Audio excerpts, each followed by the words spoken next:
Una sa lahat, pastor sa Amerika, biglang tinutukan ng baril habang nagmimisa.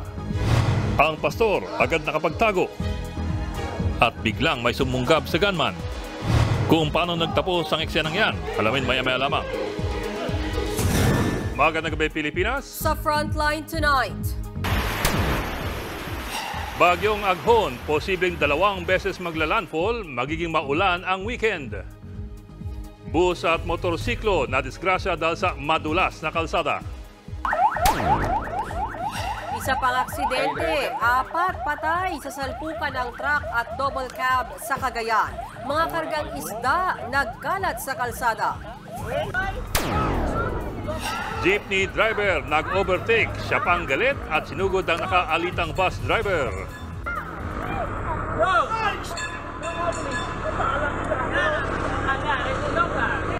Ito naman nakakagalit, nanay ginawang punching bag ng kanyang nakadrogang anak.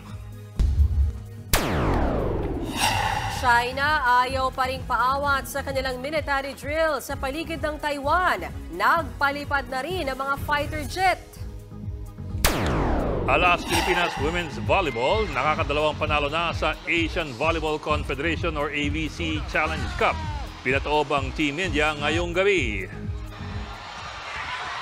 Oh! And the Philippines with its second straight wins! Sa showbiz, BTS, RM at girl group na New Jeans, kanya-kanya ng hugot sa kanilang comeback songs. Habang si Korean Oppa Park Seo-joon nakikipag-date na raw sa isang American actress.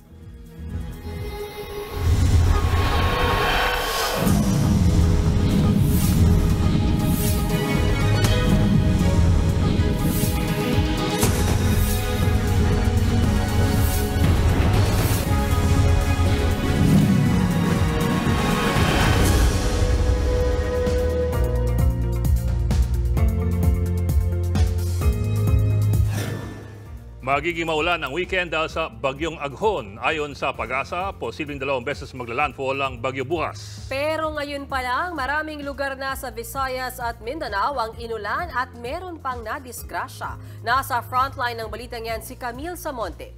Oh my Lord! It's a bus and a motorcycle. Tumagilid sa kalsada ang bus na ito sa kasagsagan ng malakas na ulan sa Malaybalay City, Bukidnon kanina.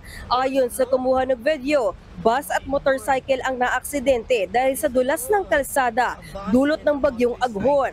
Meron pang mga nagkasagian pero nagkaarigluhan din. Walang tigil ang pag-ulan sa probinsya. Sa residential area na ito, kita ang agos ng tubig na may halong putik. May ilang bata pang naliligo. Umuulan din at ramdamang malakas na hangin sa barangay Maasin, Salite kaninang umaga. Ganyan din ang sitwasyon sa Masbate City. Magtatanghali naman nang bumuhos ang ulan sa Haro, Iloilo. Inulan din ang ilan pang bahagi ng Visayas at Mindanao. Matapos ang ulan, binaha ang ilang bahay sa Iligan City. Binaha rin ang Metro Manila dahil naman sa ulang dala ng easterlies. Ayon sa Pag-asa, huling namataan ng bagyo sa layong 145 kilometers ng Silangan, Surigao City, Surigao del Sur. Taglay nito ang lakas ng hanging aabot sa 55 kilometers per hour at bugsong hanggang 70 kilometers per hour. Kumikilos ang bagyo pahilagang kanluran sa bilis na 20 kilometers per hour. Signal number 1 sa Luzon ang Quezon Sorsogon, Albay, Catanduanes, Camarines Sur, Camarines Norte at Masbate. Kabilang ang Ticao at Burias Islands, pati na rin ang Eastern Samar, Northern Samar, Leyte, Southern Leyte, Biliran, Cebu, kabilang ang Camotes Islands, Bantayan Islands at Bohol sa Visayas. Sa Mindanao naman, signal number 1 ang Dinagat Islands, Surigao del Norte, kabilang ang Siargao at Bucas Grande Islands, pati na rin ang Surigao del Sur, Agusan del Sur at Agusan del Norte. Posibleng maglandfall ang bagyo sa Eastern Samar o Dinagat Islands bukas ng umaga. Pagkatapos yan, posibleng magkaroon ng ikalawang landfall sa Bicol region sa gabi. Maaari rin itong maging severe tropical storm sa linggo. May mga tendency po na yung mga low-lying areas, posible talaga silang magkaroon ng mga pagbaha. Tapos yung mga ilog natin, lalo na doon sa may areas ng Bicol at saka Eastern Visayas, possible din po. Kaya sa Catanduanes, agad nagpulong ang Municipal Disaster Risk Reduction and Management Council kasama ang iba pang lokal na ahensya para makapaghanda. Sa Eastern Visayas, handa na rin ang mga pump boat at iba pang gamit pang rescue. Bunsod ng banta ng bagyong Aghon, kanselado ang ilang flights papunta ng Siargao. Kinansela na rin ng Philippine ports ang mga biyahe sa ilang bahagi ng Visayas at Bicol region. Nagbabalita mula sa Frontline, Camille Samonte, News 5. Sa ibang balita, pumasok sa exclusive economic zone ng Pilipinas ang pinakamalaking barko ng China Coast Guard. Kasunod yan ng banta ng Beijing na aarestuhin at ikukulong ang mga trespassers sa inaangkin nilang teritoryo sa West Philippine Sea. Nasa frontline balitang yan, Myron Enriquez. Pinakamalaking barko ng Coast Guard sa buong mundo ang namataang naglalayag malapit sa Panatag Shoal. Yan ang China Coast Guard Vessel 5901. Ang mga ganyang aksyon ng China maituturing na pang-uudyok ng gulo sa West Philippine Sea. Gaya na lang ng banta kamakailan ng China na aarestuhin at ikukulong nila ang mga trespasser.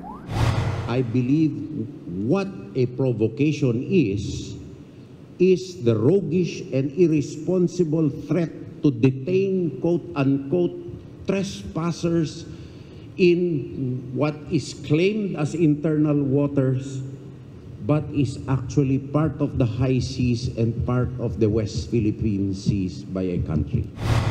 Ayon kay Defense Secretary Gibo Teodoro, hindi pwedeng baliwalain ng China ang United Nations Charter na nagbabawal sa mga bansa na gumamit ng pwersa para ipatupad ang kanilang maritime claim.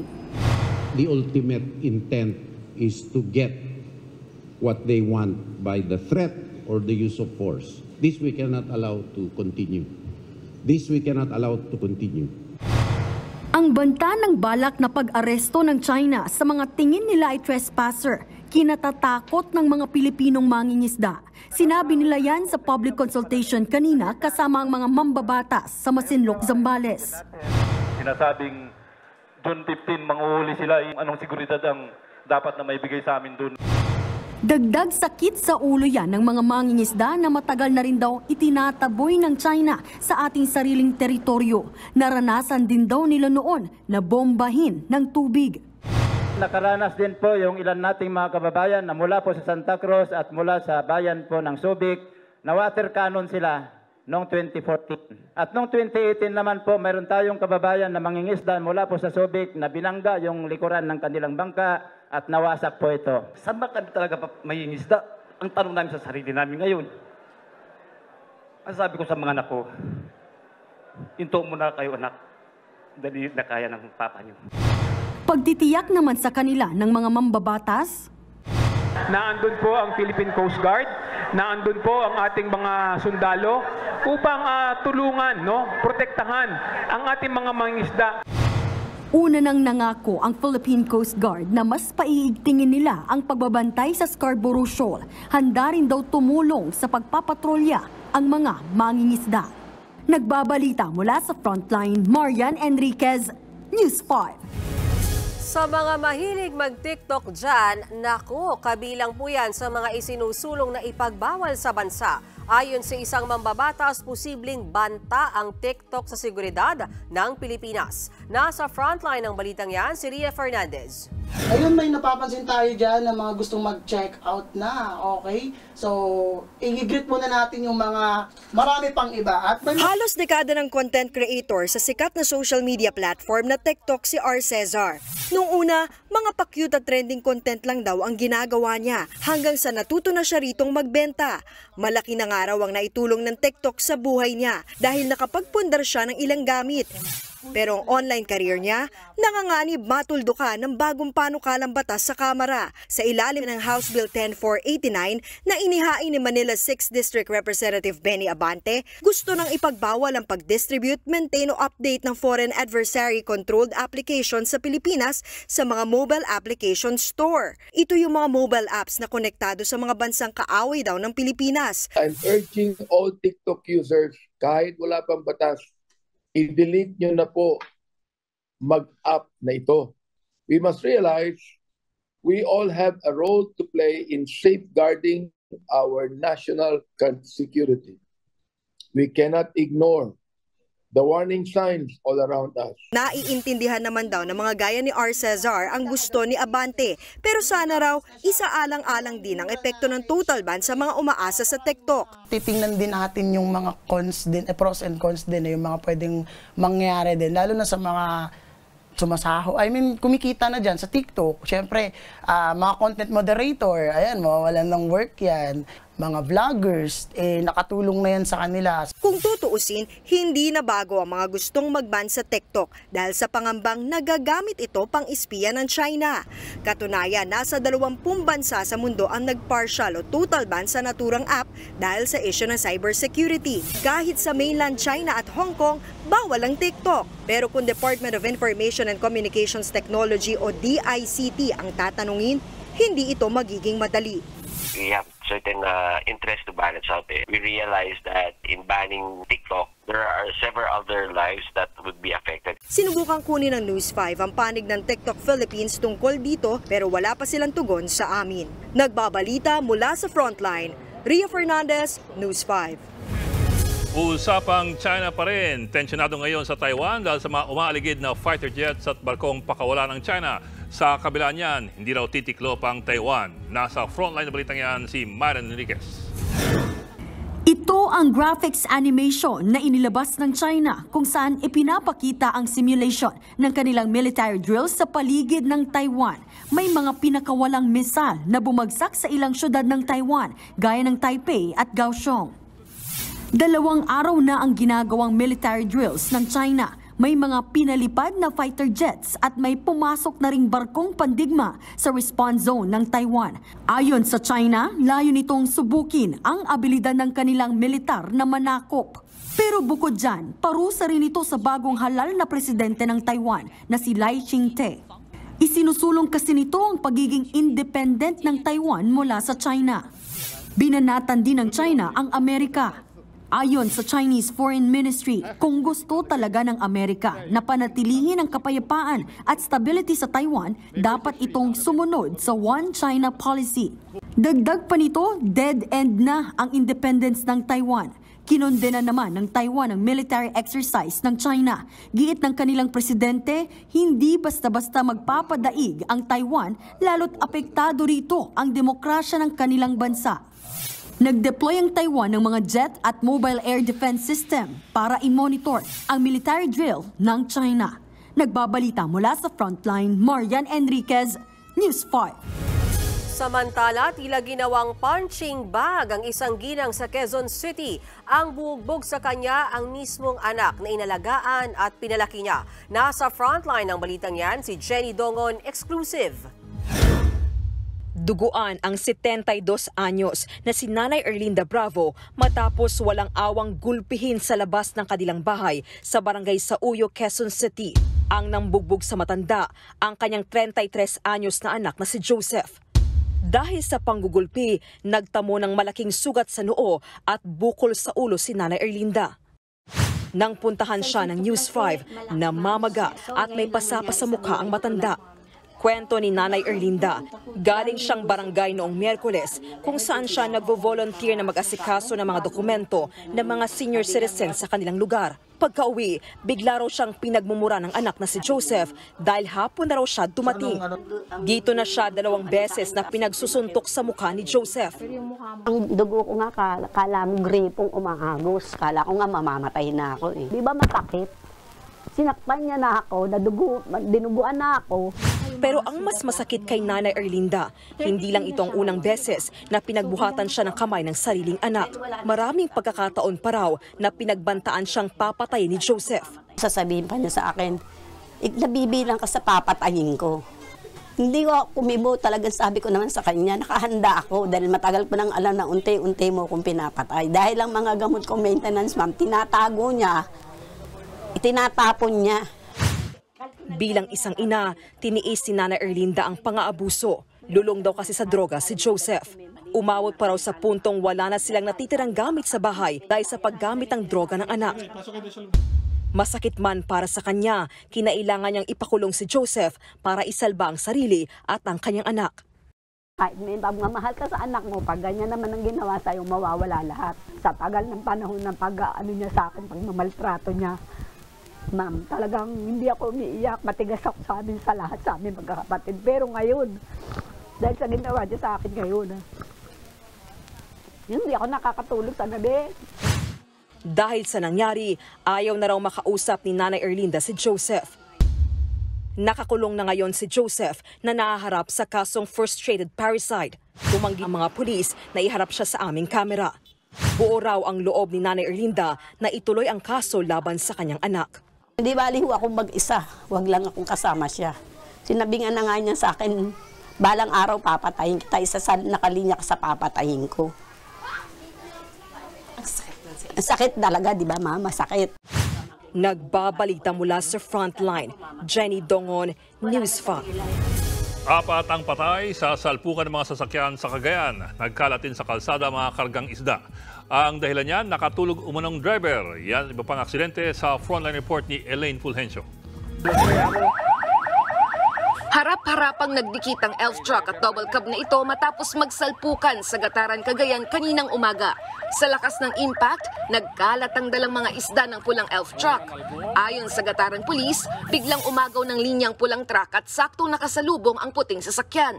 Posible raw na nakatulog sa pagmamaneho ang driver ng truck dahil galing pa siya sa Malabon. Isinugod sa ospital ang 4 na sakay ng double cab pero idineklara silang dead on arrival. Sugatan naman ang 2 sakay ng truck. Nahulog ang jeep na ito sa palayan sa Milaor, Camarines Sur kaninang umaga. Base sa investigasyon, galing sa Fiesta ang driver at 8 pasahero nito.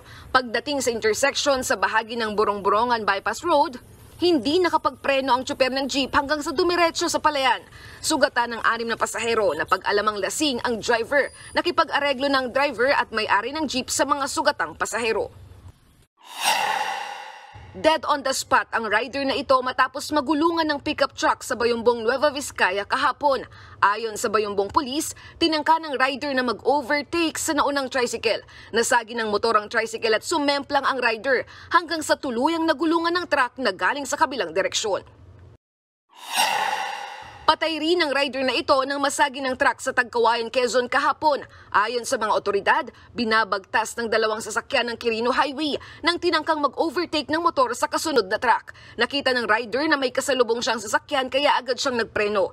Tumama ang motor sa lubak na bahagi ng kalsada kaya't nawalan siya ng kontrol at nasagi ang gilid ng truck. Dinala sa ospital ang rider pero binawian siya ng buhay. Nakipag-areglo ng driver at may-ari ng truck sa pamilya ng biktima. Nagbabalita mula sa Frontline, Elaine Fulgencio, News 5. Guilty sa kasong katiwalian ang founding chairman ng Moro National Liberation Front o MNLF na si Nur Misuari.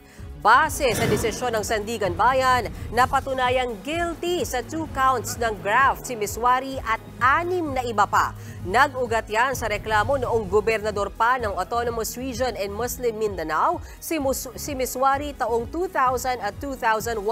Pineke umano nila ang mga dokumento sa maanumalyang pagbili ng school materials na nagkakahalaga ng 77 million pesos. Hanggang 16 na taong pagkakakulong ang sentensya sa kanila. Plano raw iapila ng kampo ni Misuari ang desisyon. Inabsuelto naman si Misuari sa hiwalay na kasong malversation of public funds dahil sa kakulangan ng matibay na ebidensya. Pinalaya na ng Senado ang 2 resource persons na sangkot sa PIDEA leaks. Kinumpirma ni Senate Sergeant at Arms na kagabi pinalaya sina dating PIDEA Agent Jonathan Morales at dating NAPOLCOM employee Eric Picoy Santiago. Ayon kay Senador Jinggoy Estrada, pumayag na siyang makalaya sa Senado si Morales dahil pusong mamundaw siya. Pero magsilbi raw sanang aral ito sa lahat. Matatandang nagkasagutan sina Estrada at Morales nang maungkat na pagiging convicted ng senador sa pork barrel scam. Kinontempt sina Morales at Picoy dahil sa umunoy pagsisinungaling. Ang PIDEA Leaks hearing ay kaugnay ng umunoy naudlot na drug operation. Sangkot daw si Pangulong Bongbong Marcos noon pang 2012. Samantala, inireklamo ni dating FDCP Chairperson Liza Dino Seguera ng cyber libel ang entertainment news site na PIP. Ayon sa kanyang legal counsel, 78 counts ang sinampang reklamo laban sa PEP Editor-in-Chief na si Joanne Maglipon at news editor na si Rachel Siazon. Kasama rin sa inireklamo ang batikang aktor at dating FDCP chairperson na si Tirso Cruz III at ang namamahala ngayon sa film agency na si Jose Javier Reyes. Nag-ugat ang reklamo sa umunoy mapanirang mga artikel ng PEP nitong nakaraang taon tungkol sa panunungkulan ni Liza sa Film Development Council of the Philippines o FDCP. Wala pang pahayag ang mga inireklamo. Mga kapatid, Ed Lingaw po, nasa Estados Unidos, Canada o saan mang dako ka ng mundo, manatiling may alam at may pakialam sa mga mainit na balita dito sa ating bansa. Simulan natin ang bawat araw sa tuloy-tuloy na balitaan sa Frontline. Mag-follow at mag-subscribe sa social media pages ng News 5.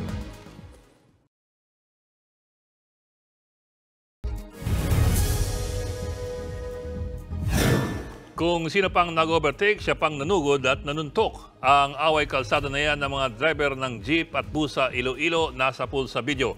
Panoorin yan sa report nito. Bitbit ang bakal na tubo. Sinugod ng tsuper ng jeep na yan ang driver ng isang bus sa barangay Inagdangan Norte sa Zaraga, Iloilo kahapon. Makikitang umatras ang bus pero nanggagalaiti pa ang tsuper. Binitawan ng hawak niyang bakal saka umakyat sa bintana ng bus at pinagsusuntok ang driver. Hindi masyadong kita sa video pero pumasok din pala sa bus ang konduktor ng jeep at pinagsasapak ang bus driver. Natigil lang ang suntukan nang may umawat ng mga residente pero sugatan ng bus driver. Ayon sa pulisya, nag-ugat ang away kalsada nang mag-overtake ang jeep na minamaneho ni Rafael Sotibio Guanga sa bus na minamaneho naman ni Alberto Sotibio Guanga. Nung nag-cut na siya, nagbusina po yung series bus ng ilang beses, nagalit yata doon yung driver ng jeep. So, ngayon sa harapan, bumaba yung driver, may hawak-hawak na tubo. Hindi makumpirma ng mga pulis kung magkapatid o magkamag-anak ang dalawang driver na pareho ang middle name at apelido. Sa huli, nagkaaregluhan ang magkabilang panig. Nagbabalita mula sa Frontline, Ian Suyu, News 5. Kasunod ng inanunsyang toll rebate sa mga sasakyang may kargang agricultural products o agriculture products, ngayon naman nakaamba ang taas singil sa toll. Nasa Frontline ang balita ngayon si Gerard de la Peña.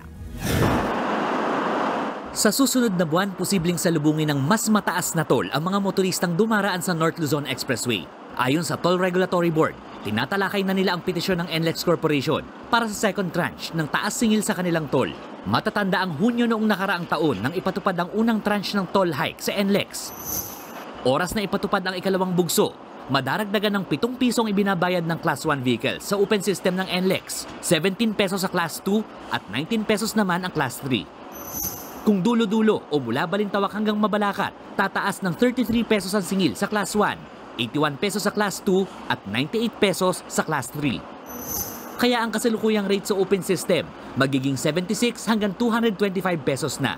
Magiging 365 hanggang higit 1,000 naman mula Balintawak hanggang Mabalacat. Tinatayang magiging epektibo yan sa susunod na buwan, eksakto 1 taon mula ng huling toll hike. Bukod sa NLEX, posible ring magpatupad ng dagdag singil sa toll sa South Luzon Expressway o SLEX ngayong taon. Bay nakapila rin kasing petisyon ng South Luzon Tollways Corporation sa TRB.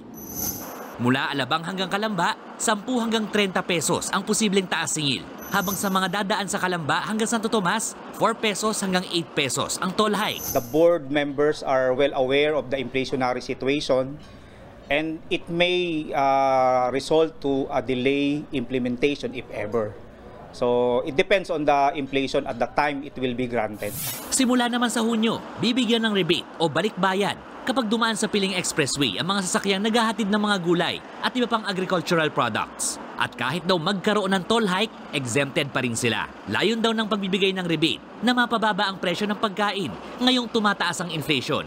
Nagbabalita mula sa Frontline, Gerard de la Peña, News 5. Gumuho ang pangarap na mag-abroad ng ilan nating kababayan na nabudol ng mga illegal na recruitment agency. Arestado sa magkakahiwalay na operasyon ang mga sangkot sa scam na yan. Nasa Frontline balitang yan si John Aroa. Paalis na sana noong Miyerkules sa Mactan, Cebu International Airport pero nabulilyaso pa ang pambubudol umano ng German national na ito. Siya si Ramon Hans Meyer. Kasama niya sanang lilipad pa Germany ang 4 na Pilipinong pinangakuan daw niya ng trabaho roon. May-ari ng isang lehitimong language school dito sa Pilipinas si Hans Meyer. Pero naniningil siya sa mga estudyante ng hanggang 11,000 euros o katumbas ng halos 700,000 pesos. Pagkatapos, pinapangakuan niya mga estudyante na isasama sa Germany at hahanapan sila ng trabaho. Nang makausap ng immigration si Hans Meyer, nagduda ang officer at naghinalang sangkot sa illegal recruitment ang German. Dito na siya dinakip, pero nanindigan pa rin si Hans Meyer na wala siyang kasalanan. Nothing I did is illegal and everything is for the benefit of the students. Yeah, and I will prove it. It is true I'm not registered by POA because this is a dual education training program. But in my deepest heart, I love the Filipinos. And I wanted to open up this opportunity for the Filipinos. Nababahala naman ng NBI dahil delikado ang gawain ng suspect at posibleng may iba pang kumagat sa kanyang pambubudol, lalo pa 2016 pa nagsimula ang kanyang operasyon. Samantala, nakauwi naman sa kanilang tahanan ng 4 na biktima ni Hans Meyer. Isa pang kaso ng illegal recruitment ang natuldukan sa Ermita, Maynila. Arestado sa entrapment operation ang magkapatid na ng budol ng mahigit 50 nangarap na mag-abroad. Ang modus nila, kunwaring empleyado ng isang recruitment agency saka maniningil ng pera para raw sa processing fee. Yun nga lang ang pag-process sa aplikasyon ng mga naloko ay inabot ng taon pero wala namang nangyari. Gaya ng isang nabiktima na pinangakuan daw ng trabaho sa Dubai pero 2 taong nga. Ang pangako po nila sa akin, yung una, ang alok nila sa akin is receptionist. Then ang sabi, nagbago. Meron yung opening ng cashier. So, nilagay ako sa cashier naman. Ang usapan po talaga namin noong una is 18,600. Sumobra na po yung tingin nila hanggang umabot ng 35,200. Para hindi mabiktima ng mga manloloko, paulit-ulit na paalala ng mga otoridad, huwag basta-basta kakagat sa mga alok na too good to be true. Nagbabalita mula sa Frontline, John Arua, News 5.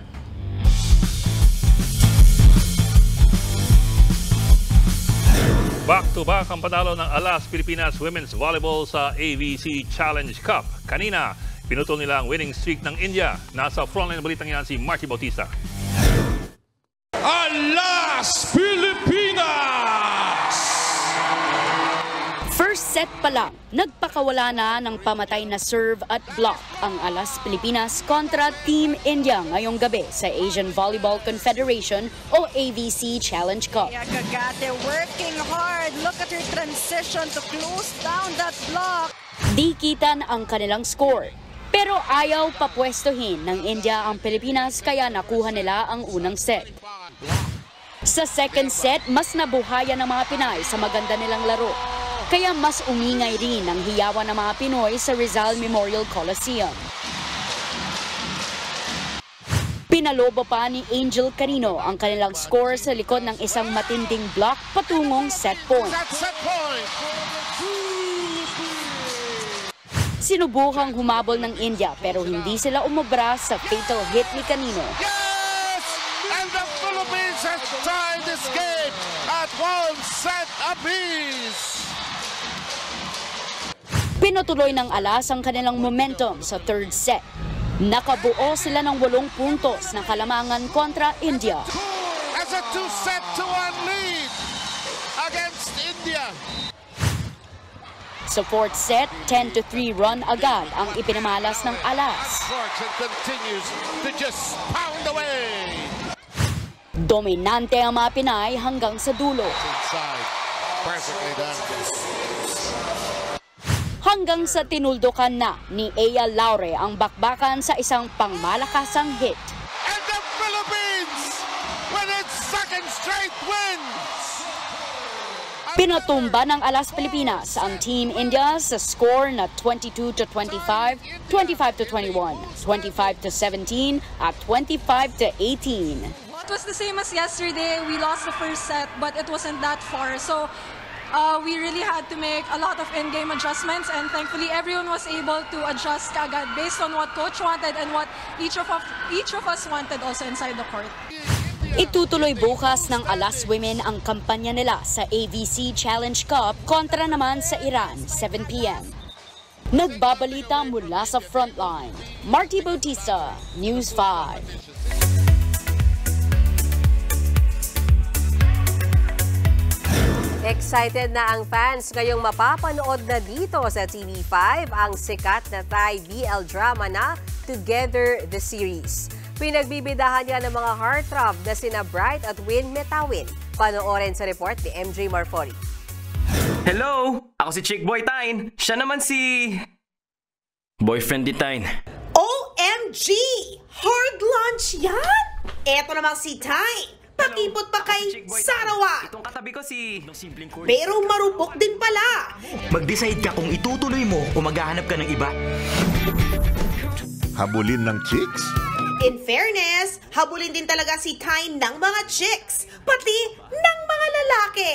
Ako si Green. Gusto kita. Ano? Hi, Tyne!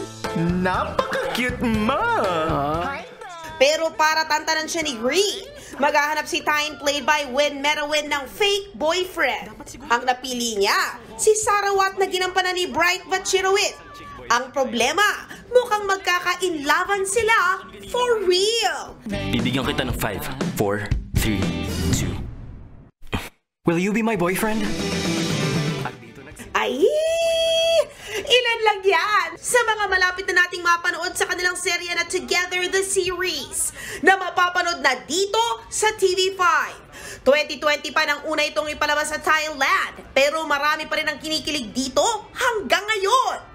Gaya ni Brianna, na proud member ng LGBTQIA+ community. Kwento niya sa News 5. Certified fan daw talaga siya ng Boys Love o BL series gaya ng Together. Siyempre excitement po yun kasi kasi mapapanood na siya sa Philippine television. Pinaggagawa niya sa akin. Ito ang una at huling beses na nagtambal sina Bright at Win sa isang BL series. Kaya naman super excited na raw si Brianna na mapanood muli ang tambalang Bright Win. Maganda po siyang panoodin. Yung since si Bright yung may gusto sa kanya, ganun. Yung parang pinaikot-ikot lang siya, ganun. Hindi mo naman ako kailangan. Mapapanood ang Together the Series dito sa TV5 starting Monday, 10:15 p.m.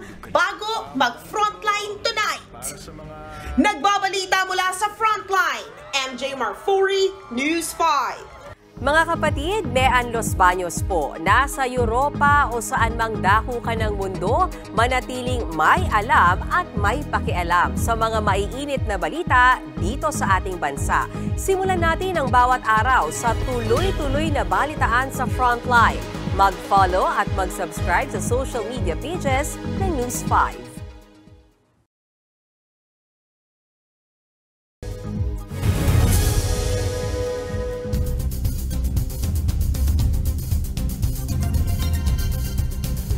Tinutukan ng barel ang isang pastor sa gitna ng misa sa loob mismo ng simbahan sa Amerika. Bukod po dyan, isang bata ang naiwang nasa loob ng nakalak na sasakyan sa parking lot. Panoorin niyan sa report na ito. Sa kuha ng bodycam na ito noong Miyerkules sa Florida sa Amerika, makikita ang paglapit ng isang police officer sa nakaparadang pulang kotse. Whose car is it? Lumapit ang pulis para silipin ang loob ng kotse. Sinubukan pa niyang buksan ang pinto pero nakalak. Ang sinisilip nila sa loob, 1 taong gulang na bata.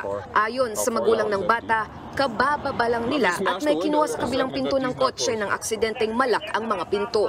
Naiwan sa loob ang kanilang anak at susi. Nang tanungin ng pulis kung gaano nakatagal ang bata sa loob, I'm gonna smash the window then. I have to because she's been stuck in there. ayaw pa ipabasag ng babae sa pulis ang pintana ng kotse. Pero yun lang ang paraan para masagip ang bata. Hinagis ng pulis ang shutter balls para mabasag ang bintana, tsaka binuksan ang pinto. Pawis na pawis ang bata ng masagip at ngayon nasa mabuti ng lagay. Sapul din sa video ang tangkang pagbaril sa isang pastor noong May 6 sa Pennsylvania sa Amerika. Nagsisermo ng pastor nang biglang may lumapit sa kanyang lalaki at tinutukan siya ng baril. Maswerte namang hindi pumutok ang baril at agad nakapagtago ang pastor. Pero sinundan pa rin siya ng armadong lalaki. Pinigilan naman siya ng isa pang lalaki at tuluyan nilang kinuha ang baril sa kanya. Tumawag sila ng pulis at naaresto ang lalaking si Bernard Polite. Ayon sa sospek, inutusan siya ng Diyos na barilin ng pastor. Nahaharap ang sospek sa reklamong aggravated assault. Nagbabalita mula sa frontline. Elaine Fulgencio, News 5. Higit 100 ang pinangangambahang nasawi matapos matabunan ng landslide sa Papua New Guinea. Ayon sa mga residente, habang natutulog sila, ay gumuho ang lupa sa kanatabunan ang mga bahay. Lumikas ang mga residente. Ayon sa gobyerno ng Papua New Guinea, rumesponde na ang mga otoridad at patuloy ang paghahanap sa mga nawawala. Inaalam pa ang sanhi ng landslide. Mga kapatid, Ed Lingaw po, nasa Estados Unidos, Canada o saan mang dako ka ng mundo, manatiling may alam at may pakialam sa mga mainit na balita dito sa ating bansa. Simulan natin ang bawat araw sa tuloy-tuloy na balitaan sa Frontline. Mag-follow at mag-subscribe sa social media pages ng News 5.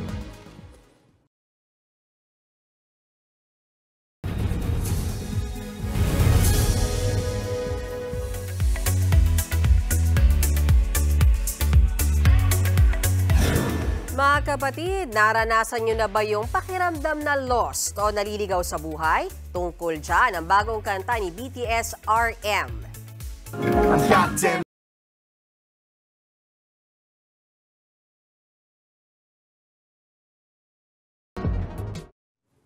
Alternative pop song ang Lost na tungkol sa mga tanong ng buhay na mahirap hanapan ng sagot dahil sa mixed emotions.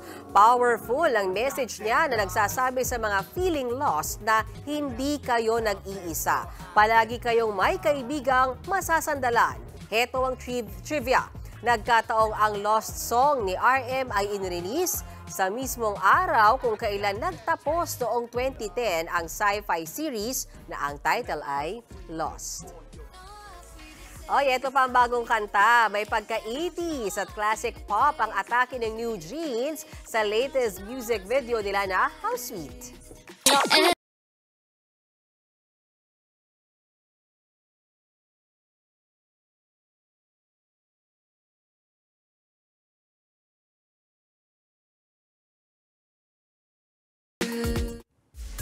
Eto pa, tila taken na si Korean superstar Park Seo-joon. Usap-usap ang kadate niya ang aktres sa si Lauren Tsai.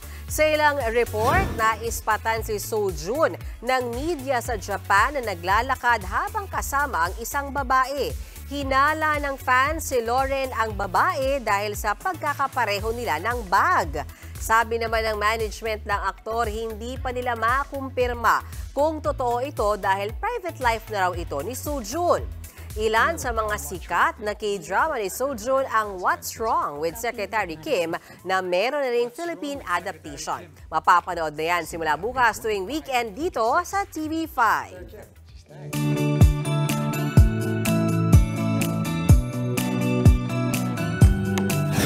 At para naman sa ating pabaong pampagood night, aliw na aliw ang netizen sa isang asong nasa harap ng isang telebisyon sa Amerika. Ay, pero hindi pala siya nanonood, Bok, ha? Kundi dinidilaan ang pagkain sa TV. Akala mo'y nalalasahan ng husky na yan ng sizzling bacon sa screen. Dikit na dikit ang mukha ng aso na para bang may ayaw maagawan. Biro ng netizens, nabudol ang aso na mukhang mahilig sa bacon. Uy, milyon na ang views niyan sa social media. Nagutom ako. Alam mo yung mga bata, hindi nila alam ang pakiramdam yan eh. Bakit? Hindi ba? Nung panahon kasi naka-cathode ray tube ba yung TV? Yung malaking television, hindi flat screen. Oo.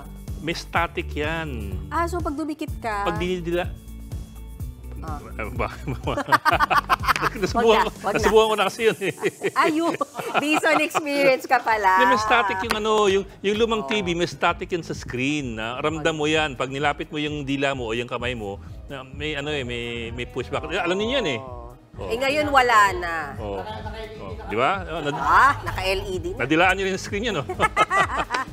At yun pong 45 minutos pag-imas sa malaking headlines. Balitaan at diskusyon para sa paghubog ng matalinong opinyon. Kami yung kasangga sa pagbalita. Ako po si Mean Los Baños Oroseo. Ako lang po si Ed Lingao. Hanggang sa Lunes mga kapatid. Magandang gabi.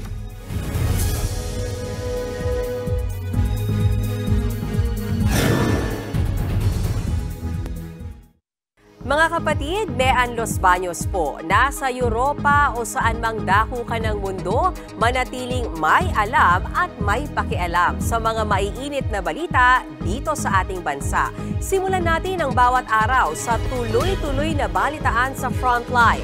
Mag-follow at mag-subscribe sa social media pages ng News 5.